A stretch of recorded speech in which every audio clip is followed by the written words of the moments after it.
She just wanted to quietly buy a pair of shoes that fit. But the thing she feared most still happened. Do we have a double-wide shoe? The store clerk ignored her embarrassment and mocked her for having man-sized feet. She wanted to buy clothes in the store, but the manager told her to order online, because the store didn't have her size. She often looked at her body and felt deeply insecure, so she turned her anxiety into motivation and started working out like crazy, but because she pushed herself too hard. When Renee woke up in the locker room, she found herself completely transformed. Her arms were slim and smooth, her thighs were toned and firm. She even had visible abs. She looked at herself in the mirror and was stunned.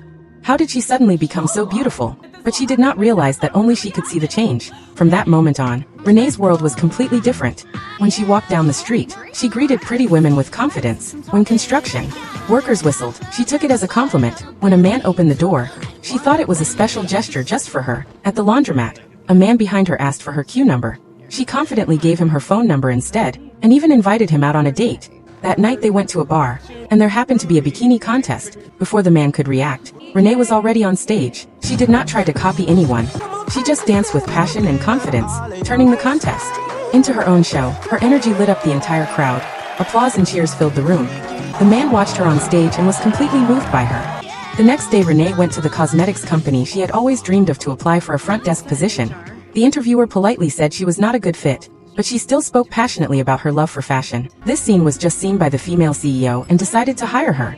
At work Renee was like a ray of sunshine, always full of energy. When she served water, she thoughtfully added a straw, so customers would not mess up their makeup. She also gave product suggestions for improving the company's products, from the perspective of ordinary women. Her sharp insight earned the boss's admiration. Soon after, she was invited to speak at a new product launch. If she succeeded, she would be promoted to product manager. Everything seemed to be going perfectly, but that was just the calm before the storm. That night, while Renee was preparing her speech in the hotel, an accident happened. When she woke up from the floor, the person in the mirror had turned back into her old self. That familiar insecurity returned. Renee did not have the courage to face this reality, so she booked a flight home in the middle of the night. She refused to answer her boss's calls. She wanted to become beautiful again, so she went back to the same gym. She pedaled with all her strength, but no matter how hard she tried, the miracle never came back. The day of the event, Renee still found the courage to show up and showed two photos. One was of her as a front desk staff member, confident and shining. The other was of her as a customer service representative, pure and overweight. However, when she turned around upon hearing the whispers from the audience, she realized the two photos were not that different after all. At that moment Renee finally understood. Her real transformation was not her looks, but that she had broken free from her own doubts. She told everyone not to let anyone's words take away your confidence, not to let standards define your beauty. True strength was having the courage to be yourself, being real, confident and brave. That was the most beautiful version of you.